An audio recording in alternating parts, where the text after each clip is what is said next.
Again, good morning and welcome to the 46th Annual Washburn Athletics Hall of Fame ceremony here in the Memorial Union. We are certainly proud to have so many with us connected to our Hall of Famers.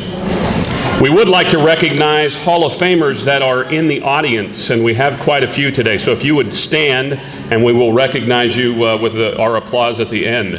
Mike Keeley. Jane Kafer, the wife of the late Glenn Kafer and his daughter Glenda as well. Mark Elliott, the son of Coach Elliott, Larry Elliott is here. Bob Chipman. Diane Gehring, the wife of the late Pete Gehring. Alonzo Harrison. Elsie Lesser and son Mike, the wife and son of the late Dode Lesser. Bill McDonald. Mark Nordstrom. Don McGlenn. Joy Skeens. Gary Yeager. And Cynthia Heath. Would you all please recognize these Hall of Famers for being in attendance?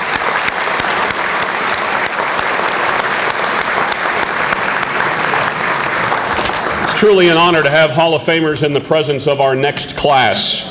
And we start our class with Dave Carson, a golfer here at Washburn, and here to present him is his brother Tim. Tim?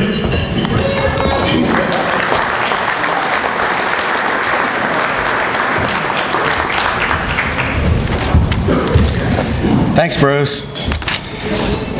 We wish to congratulate Coach McHenry and the national champion Lady Blues, and to Joe as well. I know my brother feels he is in outstanding company today. I always thought Dave was a solid Hall of Fame candidate. Not only was he an outstanding player, he's an athlete who links today's Washburn with the glory days of competing in the CSIC and the NAIA. Dave's accomplishments are listed in your program, and I'm going to let the record speak for itself. Most of the time when you get inducted into a sports Hall of Fame, your playing days are over. Your body doesn't quite work the way it once did. But golf, as you know, is a little different. And for the most part, Dave has maintained his good swing and his low scores. A case in point, just this past year, he carded 3 holes in one, bringing his career total to 5.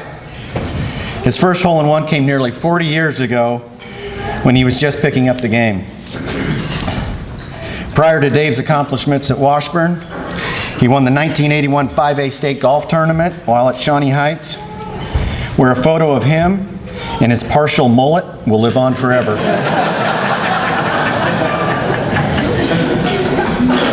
The first 2015 Washburn Athletic Hall of Fame inductee, my brother Dave Carson.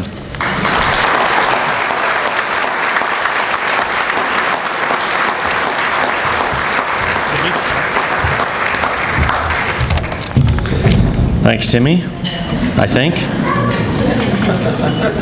Good morning, everyone. There are a lot more people here than I thought there'd be, so bear with me. Great honor to accept this induction. Congratulations also to Joe and the Lady Bods on their induction as well. You might be wondering why Timmy, my brother Tim, introduced me. Over the last 30 years, you lose track of folks. People pass away, teammates relocate, things like that. Timmy was the force behind my nomination, and I thought it only fitting that he be here on the stage with me as well. So, thank you, Timmy. I think so.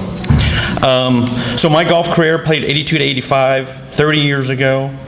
The cost per credit hour was $43. And another, we were just talking about Morgan Hall and the great job that they've done renovating the building over here. My freshman year, fall freshman year, I had a class with Al Dickus in Morgan Hall, Intro to Econ. Al smoked a pipe every class, in the classroom. It was fine, I liked the pipe, but it shows you how old I am. You don't get the honor of standing up here without the help and support of a number of people, so I have a list of folks I'd like to thank. So relax. I rehearsed this several times. It take about 30 minutes, so it'll be good. First, the Hall of Fame committee. Thanks very much for the induction. Obviously, there are a number of well-qualified folks that could, be up here as well, and so I thank you for that. A double thank you for including a golfer. So, Bill, we're getting there. I also like to thank my coaches, of which I had 3. Initially, I was recruited out of high school by Mike McGraw, who some of you probably know. Mike was a football coach here at Washburn, and since they didn't have spring football at the time, he was the golf coach. So I accepted. My folks were thrilled that I came on board, but before we played, that was the time when Washburn went to spring football. Dr. Green was here, went to spring football, so Mike was football coach in spring, so I was needing a coach. So Jim Sallee, who worked in the administration building, became the golf coach. Jim was a lot different than Mike. Mike's a football guy, right? He's high energy. Would have been interesting to play for Mike, but Jim was a lot more low-key guy, good golfer. When he got dressed up to play, had his little, everybody calls it Ben Hogan hat, but a Tam O'Shanter hat. He looked like Ben Hogan, bald head. He, real low-key guy. Great to play for.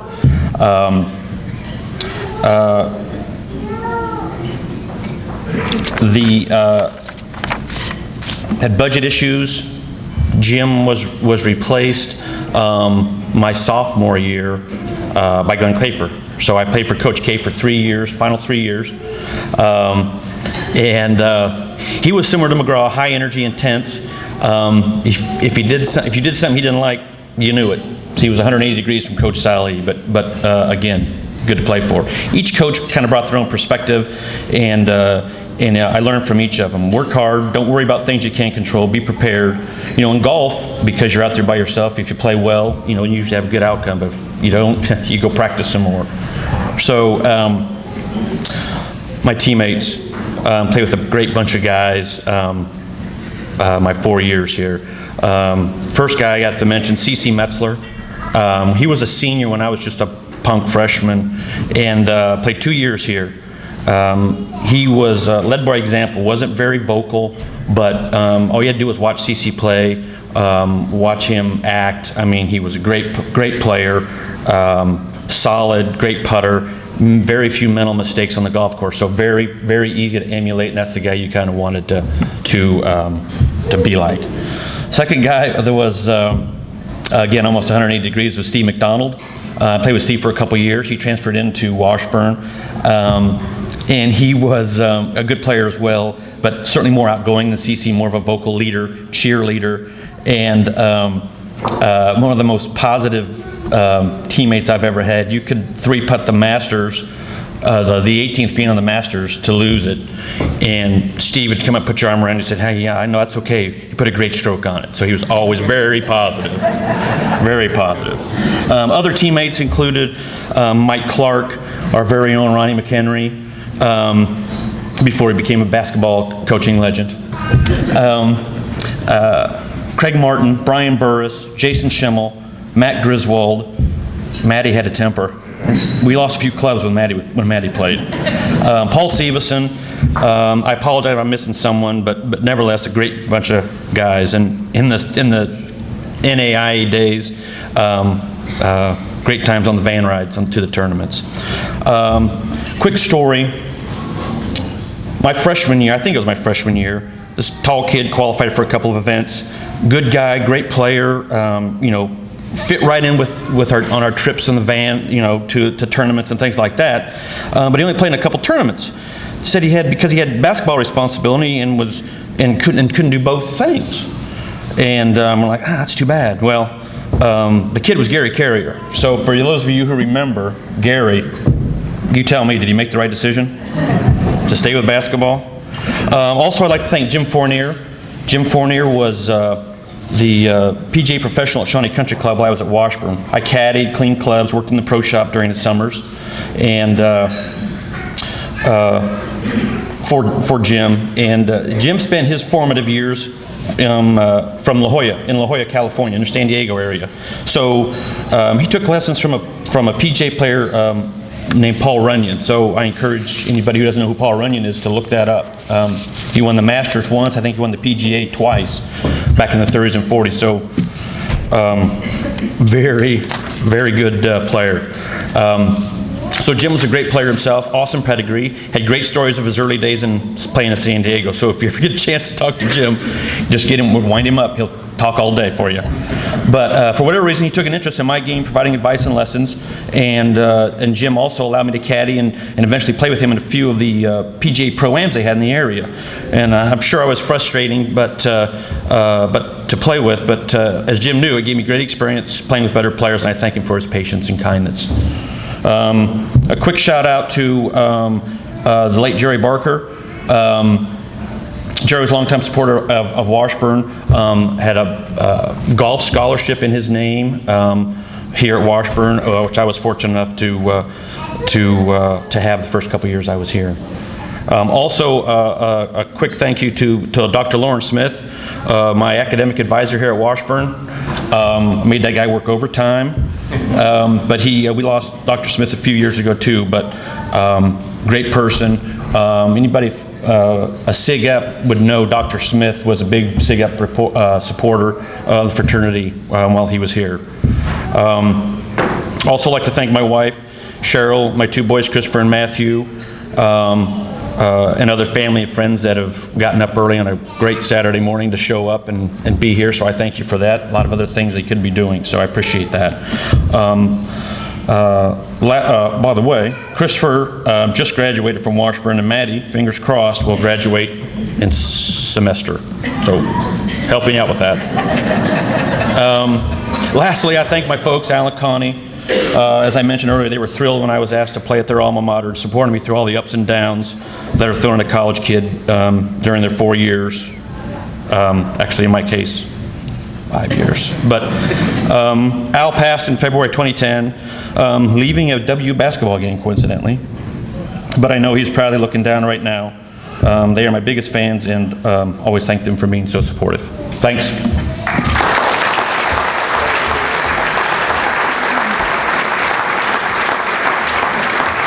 Ladies and gentlemen, please help me in welcoming to the Hall of Fame our latest Hall of Famer, Dave Carson.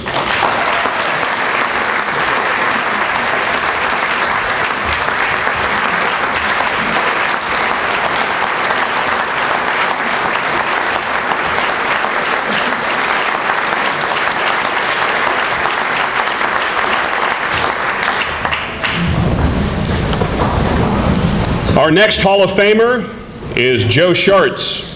And to present Joe this morning is Jeff Cook. Jeff?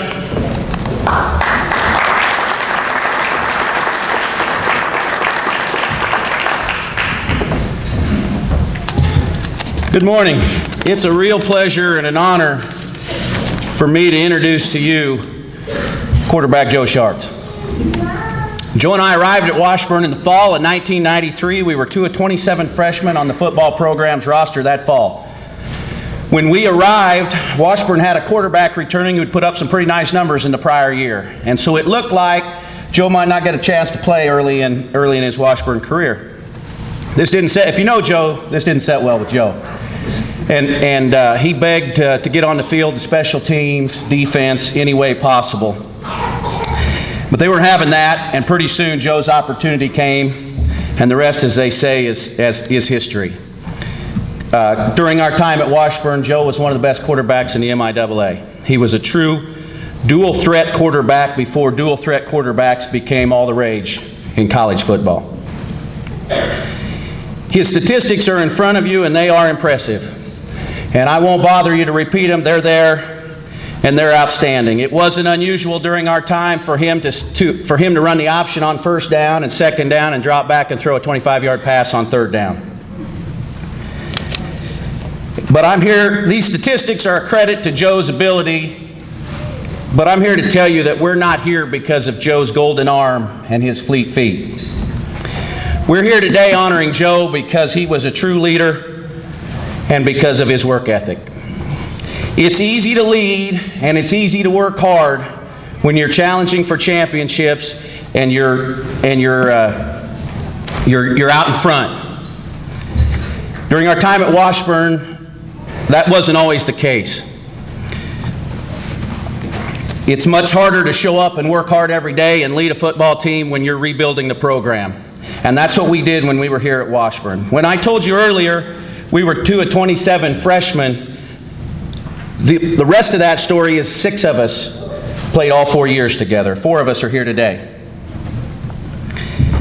But in our first year here at Washburn, didn't win a football game. But we improved each year that we were here. We were 2 and 8 as sophomores, 4 and 6 both as juniors and seniors, and I'm here to tell you the 4 and 6 our senior year was much better than the 4 and 6 our junior year. We were much more competitive all season long. And that's a credit to Joe. During our time here at Washburn, Joe was the unquestioned leader of the football program. He worked hard each and every day, and he led this team, and he helped get this program back up and lay the foundation for what Coach Schurig and the program has become. And so that's the part I want to leave you today as I introduce Joe, is that while the statistics and the ability are outstanding, it's the hard work and the leadership ability that Joe demonstrated that put him in the Washburn Hall of Fame. So without further ado, let me introduce to you Washburn Hall of Famer quarterback Joe Schartz.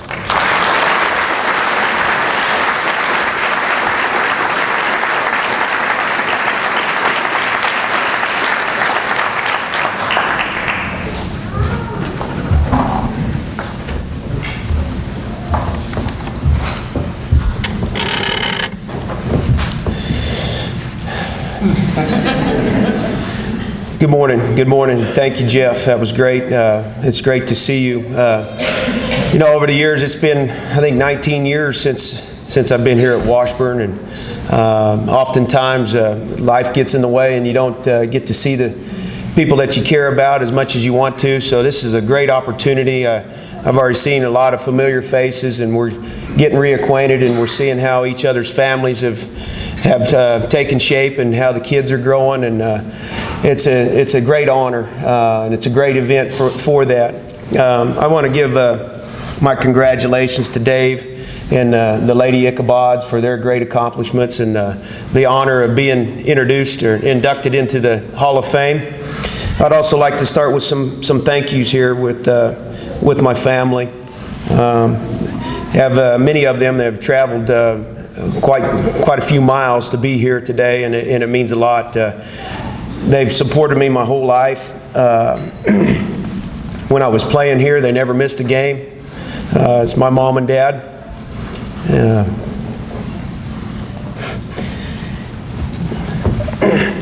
You know, I appreciate it, Mom and Dad. You taught me how to work hard and do things the right way, and it means a lot. My wife's parents, Bill and Pat, you gave me the greatest gift that I could ever ask for, and that's your daughter, Kitra.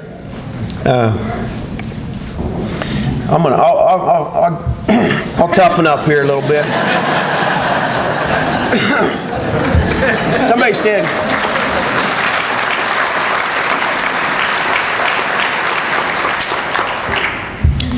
football's an emotional game, you know, and somebody said something about, I said, I don't know if I'm going to be able to make it up there, and they said that's age, and I think they're right. I think they're right. You start getting kids and worrying about them constantly, and you understand, you know, what your parents went through, and so, you know, Mom and Dad, Bill and Pat, I appreciate all the things that you've done for me. Kitcher and I were talking the other day, and Dave made mention of this, of how time flies. We didn't have cell phones. I think cell phones were a bag phone, and you were lucky to have one of those in your car, you know.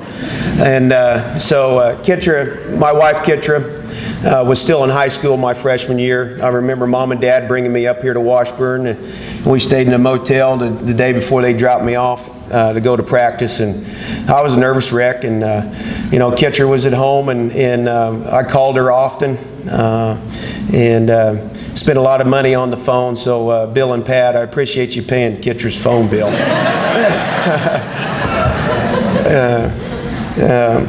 Have some other friends and family here. My oldest sister Jerry and her husband John and their 2 children, Jenny Lee and Ryan. My sister Tony is here from Wichita. I have some special friends from Dodge City, Roger and Teresa Settle. Roger took care of me during high school, and I worked for him for 9 years. And I was working with Roger the day that Dode Lesser gave me a call. And Dode Lesser is a great individual, a great man. If you ever had the opportunity to know Dode, you know what I'm talking about. He's a fellow Hall of Famer here, tremendous athlete, tremendous football player, arguably probably the best football player ever to play at Washburn.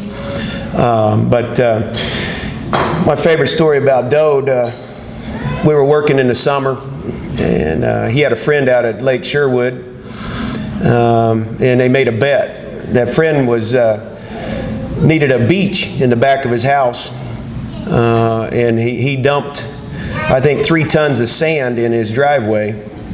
And they were talking, and Dode said, I got this kid from Southwest Kansas, pretty tough, you know, and he's working for me.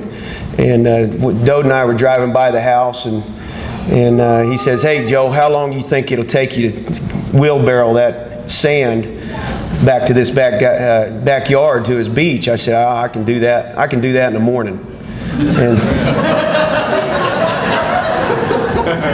so it didn't work out that I was able to do that in the morning. Dode dropped me off right after lunch, and I think it was about 110 degrees. But Dode made a bet with this guy, and Dode won his bet. So it was a lot of fun, and I really relish my time that I spent with Dode. He was a great friend and a great man. I need to move on to my coaches. Coach DeMayo, he meant a lot to me. He did a lot for this program. Coach DeMayo was a lot about sayings. He has some books out there on the market.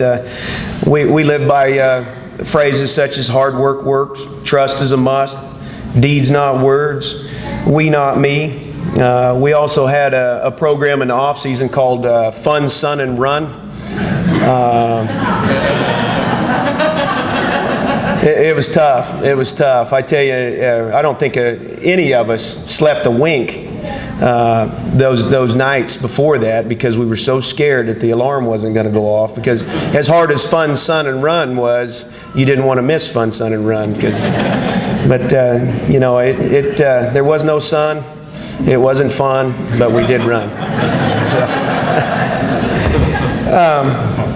Some of the other people that helped me here while I was at Washburn, I need to make mention, Dean and Pam Farrell, Bob Hoffman, and Susie Hoffman. They were always there for us. And my teacher and counselor here, Mike Sarkeesian. I remember one time in class, Mike was telling me, Joe, you're gonna have to lighten up a little bit. Not everything is black and white. You better learn to find the gray area. And he was exactly right. And I think with age, I'm getting a little bit better at that. So I really appreciate what Mike Sarkeesian did for me here. As Jeff mentioned, 27 signees in our freshman class. I remember those first days. I was scared, nervous.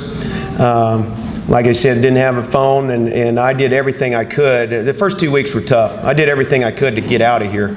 I'd get in my car, I'd drive down 10th Street, I'd go clear over to Wanamaker. There was a payphone in the Burger King parking lot. And I'd get on the phone and call Kitra, but things got better. We settled in. I made great friends here. Of the 6 remaining players from that freshman class, 4 of us were suite mates in Caruth Hall. And luckily, Caruth Hall has been destroyed. We made mention of that. There's much progress has been made here at Washburn University. And, Grant Weber was my roommate, and Keith Coleman and Zuri Stokes were from Sugar Land, Texas, which is right outside of Houston. And Grant and I are from Southwest Kansas. We had a little bit of a slow southern drawl to our our dialect, and Keith and Zuri, the first time we met them, Grant and I looked at each other and we just said, well, what did they just say? Where are you from? But those guys they were awesome, and Keith and Zuri were part of the 6 that made it all the way to the senior year and graduated. Obviously, Jeff Cook was there, and Josh Parker, the big boss man. Those were the 6 that made it, and we bonded. That group bonded. We always got along, and I think it was because of our work ethic. We understood that it wasn't going to be easy, and we knew that we needed to show up every day and give our best. So freshman year, struggled. We ended up with 28 players. I think it was an understatement to say that Washburn struggled to go from NAIA to Division II with the football program. And we continued to battle on and try to make improvements. We ended with 28 players my freshman year on the team. We had to play two more games. Went down to Emporia, and several of us were playing both ways to finish out that season. We actually went to Southwest Baptist, and we were ahead at halftime, 10-7. I got the marks to prove it. I got knocked out at halftime, and you know, you hear these war stories. It's true. I got stitches at halftime of the game, sewed up my chin, and you know, but this represents a touchdown pass. I didn't see it, but I heard the crowd. And we steadily improved. I still remember our first W against Northwest Missouri. Here, we handled them. We blew them out. And the next day in church, you know, Father Bill announced that at church, and that we finally won a game, and we got the ovation, and it was great. Sophomore year, junior year, and senior year, we continued to battle and continued to get better. Football's always been a part of my life. It's still a part of my life. I'm the head coach at Manhattan High School. Football's a great game. It does a lot to develop young men. And I think that's something that's sorely needed now in our society. I am blessed to still be part of this game and have the ability to have an impact on the lives of my players.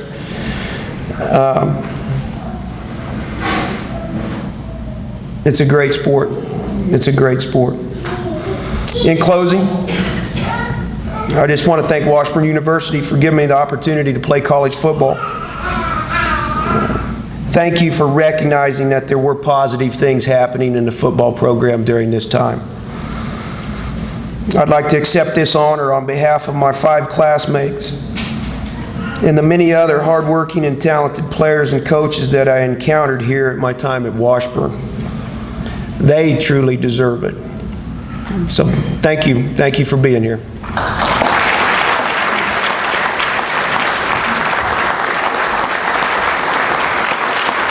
Ladies and gentlemen, our newest Washburn Hall of Famer, Joe Schartz.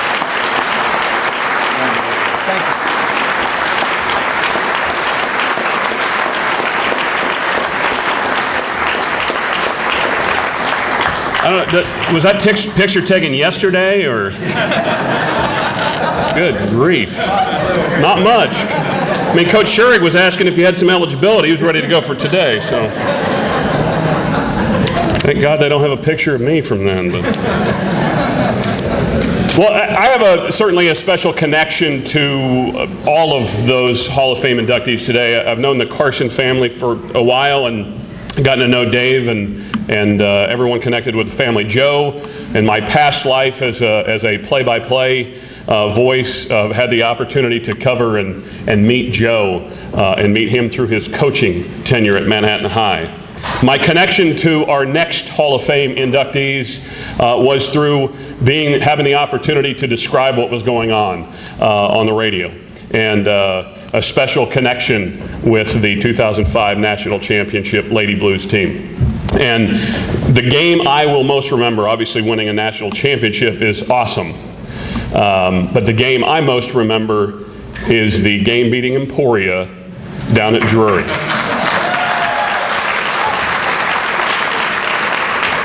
because in my mind, you can never beat the Hornets enough.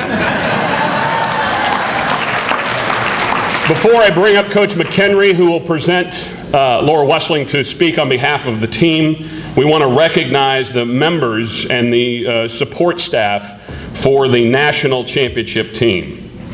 If you would please stand, and we will recognize the team members as a whole.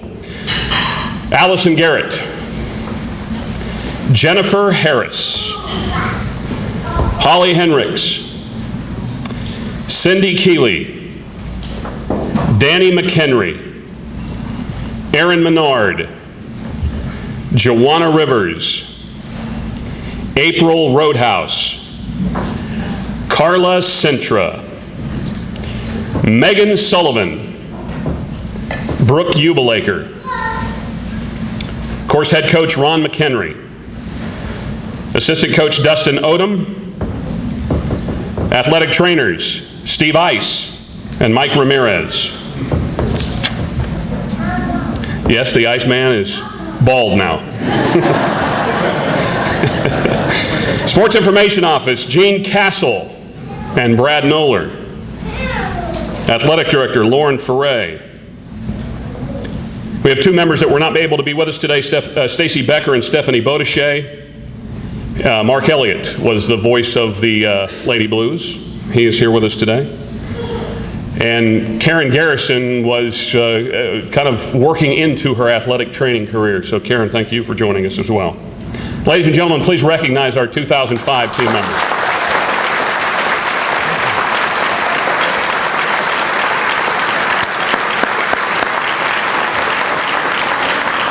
And now help me welcome up the head coach of the national championship Lady Blues, Ron McHenry.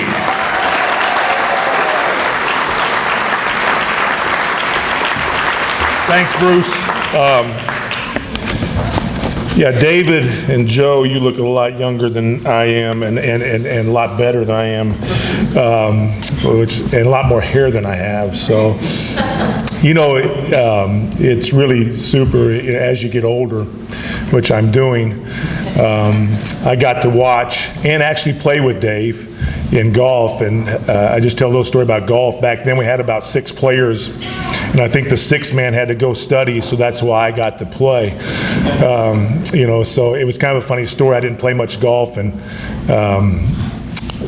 one day I was playing with Steve McDonald, which Dave mentioned, not a very good ball striker, me, but I could putt, and Dave said, hey, I think you could help us a little bit. So I was trying to get a job. I was supporting a family about that time, and my wife was doing a nice job of supporting the family, so I thought, this would be a great time to get away and have some fun. So that's how I got started in the golf. It wasn't my golf game, it was just a chance to get away out of the house and start playing some golf. So my golf skills were nowhere close to Dave's, and I got to watch Joe play. But I really got to watch Joe's work out in that weight room. Joe was a great worker. He did everything right. He was, you know, a true athlete. And the great thing about both those gentlemen is they're true Washburn people, and I think it's always really neat to see Washburn people go in the Hall of Fame. So congratulations to Joe and David. So, well, this morning, you know, I get the honor to. I guess I'm going into the Hall of Fame as well because I was part of that team. I didn't make any baskets, thank goodness, because as a player, I would never be able to do that.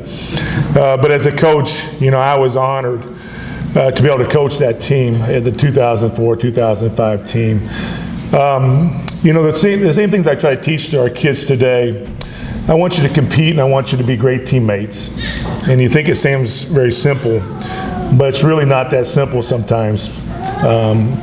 And the one thing about that team, and I hope after I'm done making comments that you'll understand how proud I am of that team for what they did. Not only win a national title, but the way they did it, the way they competed, the way they truly liked each other. It was a true team. You see them all back today.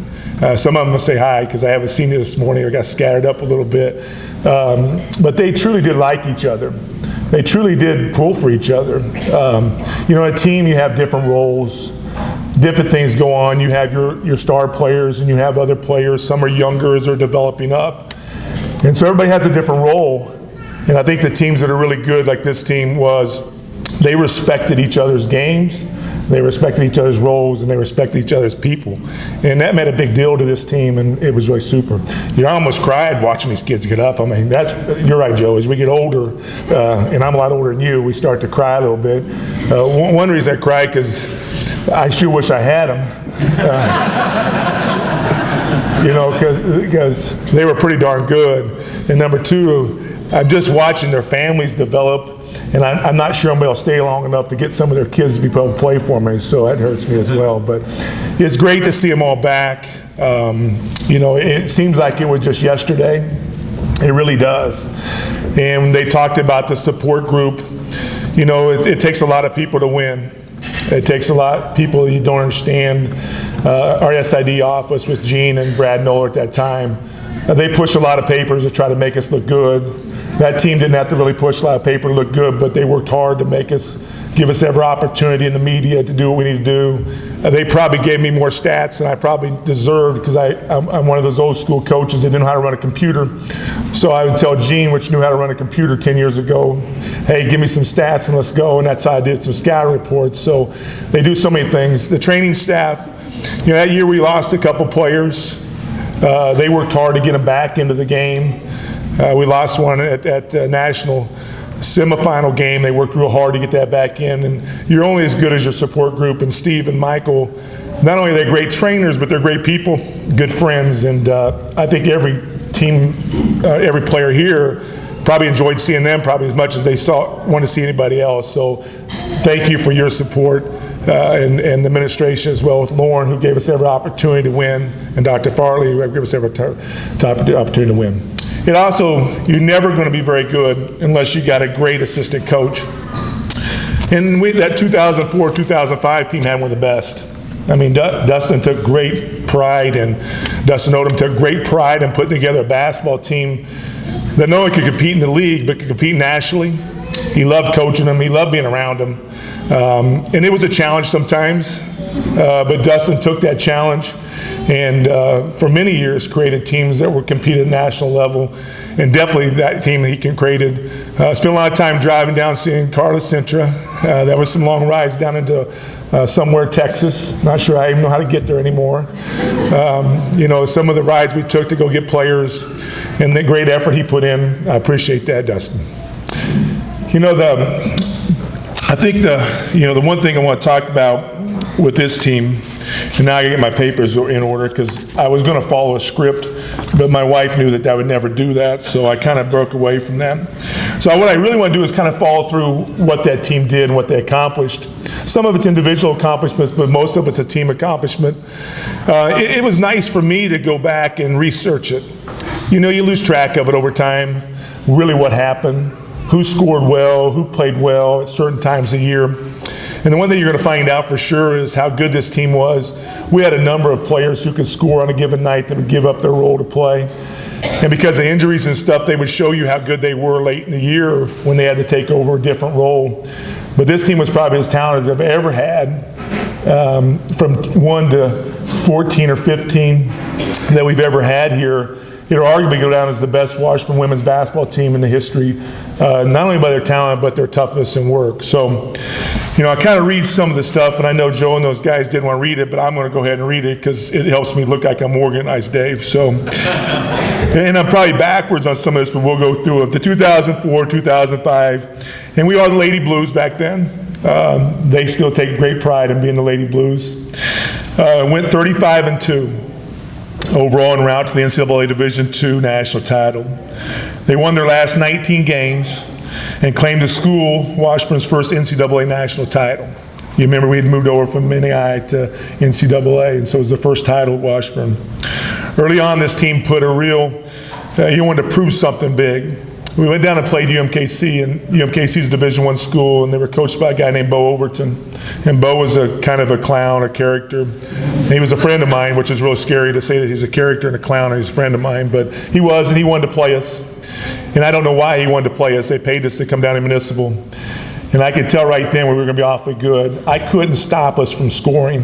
I felt bad for him. We were up 40, 45 one time. I could not stop us from scoring. He was looking down. He was so mad at me. And to this day, I think he still hates me because I do talk to him, but he hates me because of that game. But I couldn't stop it. I couldn't stop it. They were that good, and so at that point I knew we'd be awfully good. You know, even though it was an exhibition game, I knew that we were going to be really solid and tough to beat. And early on in that season, we would pick a regular season game up late against University of Kansas. The ADs down there obviously didn't pay attention. They were new. I think Lou brought them in from the East Coast, and they didn't know who Washburn was. Bonnie didn't certainly know who Washburn was. Why she didn't know, I don't understand. But they decided to pick us up on a regular season game late, and pay us some money to come on down and play. And we didn't play well our first half, and we were probably favored. But that team buckled down and played, and really played an outstanding second half and beat University of Kansas, and really put a bullseye right on their back of how good they could really be. So I won't tell any stories from that, and I hope Laura doesn't. I picked Laura to speak because I hope she would keep it as nice as possible, and Megan's over there just laughing. And Megan, you had no chance to speak up here. None. Megan was one of those kids who would just tell it just like it was. Whatever I said to her, it was either, yeah, whatever, Coach. So Megan, you had no chance. But, you know, it just proved how good they were going to be and the incredible talent we had, because we were down 17 or 18 and a half. And I'll tell you how crazy it was. We buzzsawed them so fast in the second half after a great halftime speech. And I benched Jen because she hadn't done what she was supposed to do the first half, and got in some foul trouble. And I finally was smart to put her back in, and the game was just going crazy. And I looked up, and we were down 18. I was semi-embarrassed, even though it was University of Kansas. I look up, and it's about 12-minute mark, and I thought surely we're only down 6. It's going to be presentable. We'll probably maybe still beat, but still it's going to be presentable against University of Kansas, even though we're supposed to be. I look up, we're up 4. That's how fast she changed that game. Boom, boom. She was stealing balls from people, laying it in. Had just gotten, I mean, the team really went crazy. I said, oh man, now I'm going to have to coach so I don't screw this thing up again. I coached the first part of it, got them screwed up. Now they played it. Now I got 12 minutes to go. I can't screw this thing up again. So they really played well. The team went on and won the regular season title by 2 games. And you say, well, okay, that team, but you got to remember, there's some really good teams in this league. Unbelievable teams in this league that can really play at a high level. And so to win by 2 games, and back then I think we were playing 16 games, so it was even a tighter match. Won that, and then ended up winning the postseason NCAA tournament with a great victory over Emporia to win the championship there. And then it was on to a real loaded South Central Regional. And you say loaded, well, Coach, you went in that loaded. Well, we were something in 2, and we couldn't host. So that means somebody had to be something in 1, which would be Drury. And other teams that were just as loaded, I mean, I think we were the second seed, but it wasn't a clear second seed. That just tells you how good it was. First couple games, we do what we're supposed to do. Emporia upsets Drury in the semifinals, kind of gives us what we want. And to beat them 3 or 4 times in a row, and to beat that team to go into to the finals in the Elite 8 was just special. I will tell a story, and I don't want to tell some stories about Jen, because you think how good Jen was, and she was a player of the year the next year. She was only honorable mention all conference on that team the first year. That just tells you how good that team was. Jen was player of the year the next year in whole Division II basketball, and she was just honorable mention all conference. That's how tell you how loaded that team was. But down there in that finals, she goes for 33, and Emporia just couldn't stop her. They put Stevie Kid on her, had no chance. She was just killing her. So they'd call timeout. They were using all their timeouts. Come over, and I would just kind of mumble some stuff like I do well. And I think somebody asked me, what do you want to do? I said, try to get the ball to Jen again.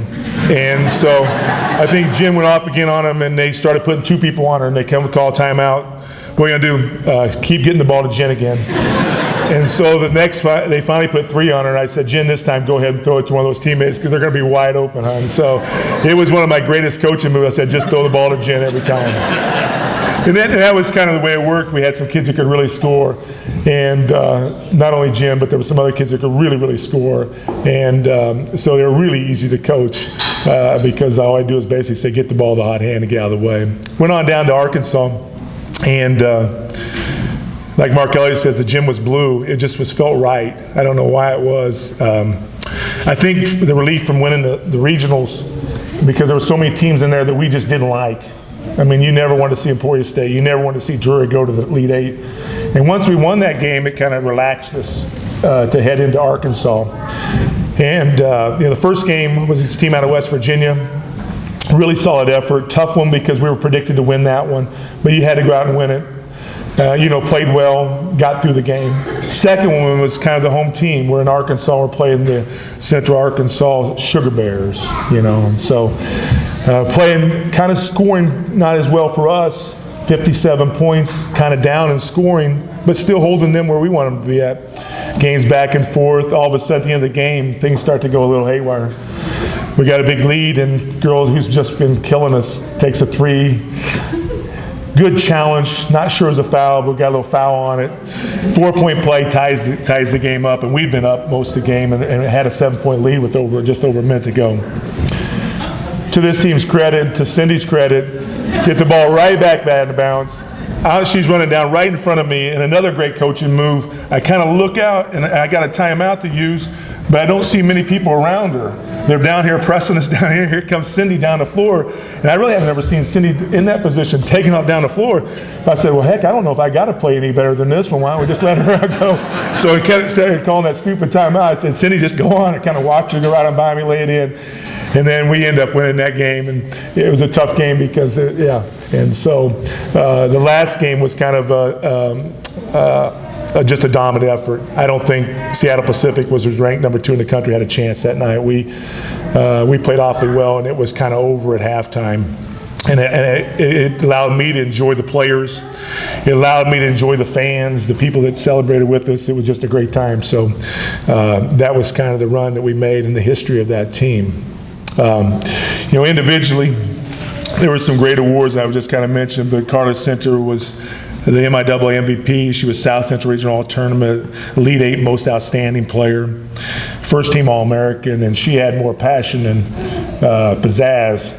That girl could throw passes over behind her head, behind her back, and she'd also throw a megaphone pretty well as well. And that's an inside story. The first half, we're struggling a little bit, and Carla runs through the cheerleaders at the end after a foul and bumps into one of them probably, and the megaphone happens to get in her hands, and for some reason she decides to toss it on the floor, and I think because of the vibration it shot up about 10 feet in the air, and the official saw it and called a technical on her, and she was just that funny look like this. I said, yeah, Carla, that's your third, you're going to need to sit down. But Carla had this great desire to play the game. She just played it with such thrill.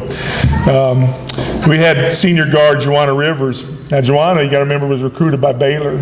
I mean, she was a big-time player. Had all the tools. Got here, was a little banged up at times, but she was Elite 8 All-Tournament team that year by scoring 22 in the final. And I didn't even know if we were going to take Joanna. She was sick coming into the tournament. I said, Joanna, hey, if we're going to play you down in Arkansas, you might want to start getting on the practice floor a little bit. She did. She played. Say history. Senior guard Laura Westling, she was named MIAA Honorable Mention team and selected the Elite 8 All-Tournament team. Probably played as good as anybody at the Elite 8 that we had. Consistently shot the ball well. Just really carried us through some tough times and played awfully well. Junior guard Jennifer Harris was Honorable Mention All-Conference, and she was a South Central Regional MVP. That year, I'm just talking about that year only, their awards. Junior guard April Roadhouse was named to the MIAA All-Defensive team. And sophomore guard, or forward, I won't call you a guard, Brooke, but you played like a guard. Forward, Brooke Ubelaker was named First Team All-Conference, South Central Regional All-Tournament team. You'll find out this team was incredibly talented, but what this team had was all the qualities to make a talented team into a national championship team. This team had great leadership from within. It had talented players that were willing to give up their personal needs to make the team better. This team had players that came off the bench that could have started for many programs across the country. This team had another support group of parents and fans. I mean, they're here today. Some of these parents traveled many, many miles to watch their kids play, and were a big part of what our program was. So that was huge for us. And then this support group also believed in them a great deal. We're there to pick them up when needed, which wasn't many times, but also there to celebrate their many wins and accomplishment. But this group, it was their toughness and desire to win that will define this team forever. This team competed so hard. They enjoyed winning and winning big. They wanted their opponents to know who would beat them and how bad they'd beat them. They really did, and it's kind of mean in a way, but they really wanted to put a knot on somebody when they played them. They competed hard every day to get better as a team. They practiced intense, and they enjoyed competing against each other. I mean, that's hard in this day. They love to compete against each other, and that was a good thrill in practice. In this day and age, that doesn't happen a lot. So that was important with this team. I was to the point where I was almost scared to let them practice because I figured they'd get each other hurt, and that'd be another one of my dumb coaching moves. So, you know, this team was really outstanding. That they're always a team. And great teams' egos can get in the way and destroy teams' togetherness, but not this group. This team really genuinely liked each other and respected each other as their teammates and their games and the special way they played. To this day, I know all these girls are my players, but they're really, I consider them great friends and young ladies that I have a great deal of pride in. So congratulations to the team, the 2004-2005 women's basketball team, Lady Blues, for your induction into the Washburn University Athletic Hall of Fame. Well deserved. Congratulations.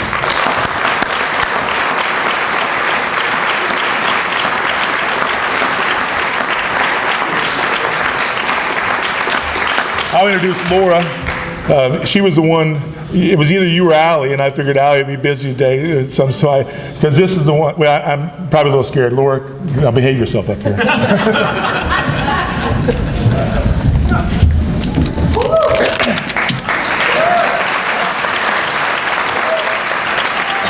Well, I'm gonna have to throw this out. They say in coaching that you are a product of your greatest influences, and that's never been more obvious than right now. He took my thank yous, he took my jokes, he took all my stories, and so this will be quick. I got a voicemail from Coach Mack a couple days ago asking if I would speak and tell a couple stories, and when I heard him say, tell stories about that year, my eyes lit up, and and then I think he knows me well enough that he immediately followed that with, I think they're going to want you to keep it to the good ones, though. That was a quick deflation. That team had more fun competing, had more fun throughout the season than any group I've ever been a part of. Like Coach said, we truly got along. We liked each other, and there was a lot of different personalities in the group. We had a crazy Brazilian. We had a sorority girl. We had a very blunt group of, I don't even know how to describe you, Megan, but we had the America's Sweetheart from Osborne and her 180 twin. Just as sweet, just a little more edge to her. We had, girls, the Texas girls, and it was just a lot of difference, but we bonded together early and stayed together throughout the season. You really can't talk about this group without talking about the two defining characteristics that made this group special and really, I feel like, took us, obviously, to the end. Those two characteristics, I would say this group of women were the toughest collectively that I've ever been around and was the most competitive that I've ever been around. Some story just to speak on our toughness. Early on in the season, we went to Hawaii. Senior Allie Garrett tore her knee, where a lot of people would cash that in and call it a good run. She recouped every day so she could get on the floor again. Senior night, right? I think. She just proved she could. That's how Allie is, anyone that knows her. Coach mentioned Juana's sickness. She had mono well throughout. Now, we all know about mono, Juju, so. But, she was in and out. It killed her to sit on the sideline through most of the season. But one of the most talented players that in the country, in my opinion, that year. Coach made it a little nicer sounding when he said, "Oh, we're going to need you to get back on the practice floor." I think it went more like, "Well, you got new Jordans, get to practice." So you're not sick anymore because we're going to national tournaments, something like that. Coach mentioned where Cindy, we had a nice little tandem, Cindy and I. I was more of an intellectual defender. She was more the athletic defender. I thought about it, she did it. And Coach told us to lock down this kid from Central Arkansas, and we said, yeah, Coach, we got you, and we talked about it. We had our matching headbands. We were going to lock that girl down. I looked up in the last 10 minutes. I said, all right, Cindy, she's got 28, so let's lock her down. Well, then we had a couple people foul out. She stuck us with 6 points in what seemed like 5 seconds. And sorry, girl, 7 points in 5 seconds. Where a lot of people would fold and again cash that in, call it a good run. Cindy took an inbound pass, like Coach said, went full length, got an and one play of her own, just again to prove she could, I think, and that was a testament to that team.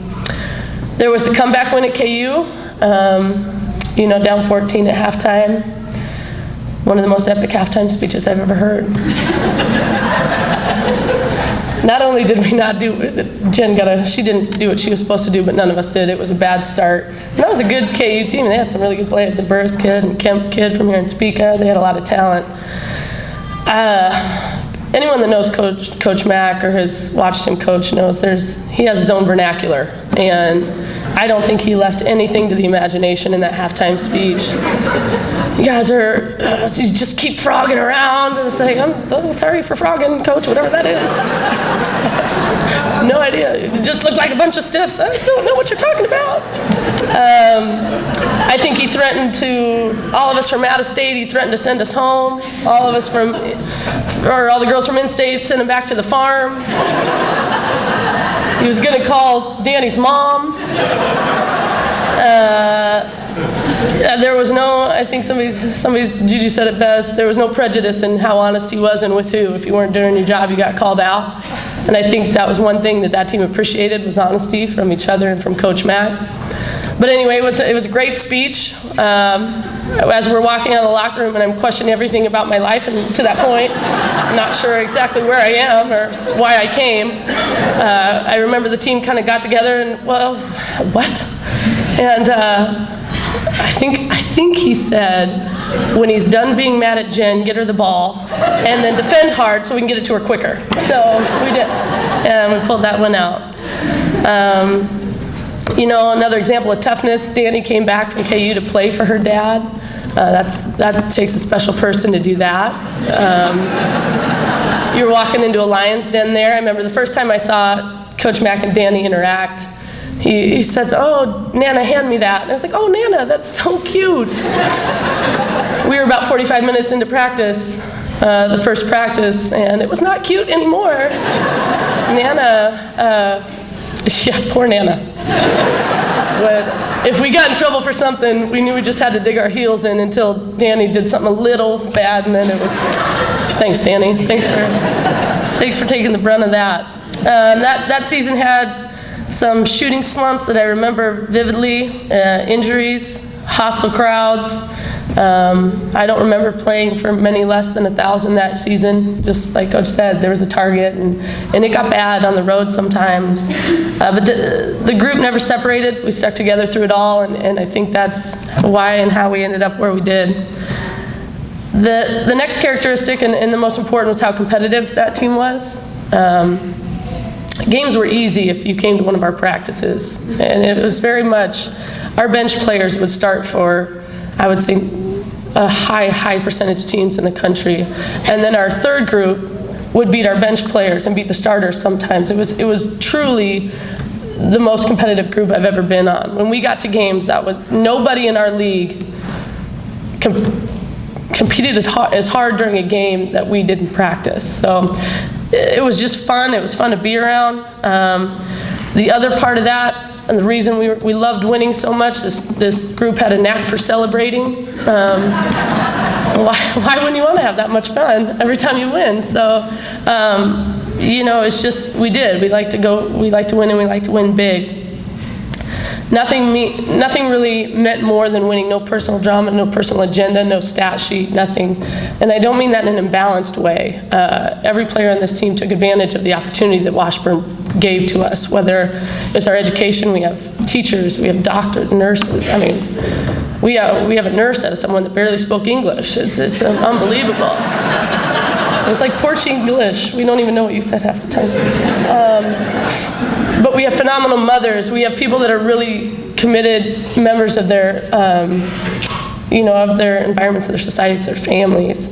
It's a special group. So I don't mean that winning came at all cost. I just give a credit to Odie and to Coach Mack for building a group with such character that we could prioritize winning. So we did that. There was going back to our practice environment. It was intense. Coach Matt is a teacher of the game, and I remember specifically there was one day he was teaching us how to come off a double screen. And you got to curl around. Here, let me show you. And he goes, and Brooke's setting the imaginary screen, and Coach Mack's big hoof got caught on her shoe, and that's 6'6" rolling down. He falls, pops up, and you see how I did that? And right? So I was like, yeah. So I'm next in line. I'm thinking, all right, I'm a senior. This is going to be hilarious. So he goes, all right, do it. So I kicked Brooke's foot, and I spilled just like him, and I said, right, Coach? And I looked up, and I quickly remembered that Coach didn't have a sense of humor in practice. And we moved on to the next drill. But we had a lot of fun, but we were competitive at all times. I remember games down at Emporia where standing across from a teammate, it was so loud that you couldn't hear someone across. You couldn't hear anything from the bench, and when you have that kind of environment, it's trust that makes you successful, and that group we had an incredible amount of trust. I think I can speak for everyone in the room, especially my teammates, when we want to say some very specific thank yous. Thank you to the Hall of Fame committee. It's such an honor to be with the names that we are going in with. Congrats to Dave and Joe. It's an honor to be with you too, and in your class. It was, like Coach said, it was a family affair, and winning takes a lot of people.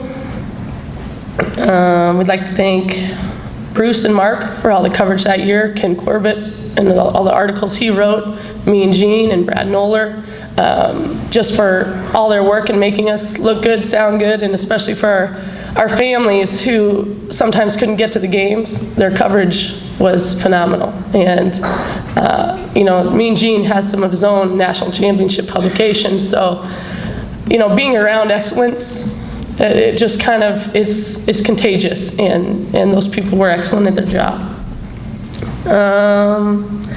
Odie for putting up with us and filtering out all the drama so it didn't make Papa Mac mad. Like Coach said, there was no job that Odie wouldn't do. There was nothing he wouldn't do for us, and we all knew it. So thanks to Odie. Thanks to all our families, both immediate and in the Washburn family. It was special being here.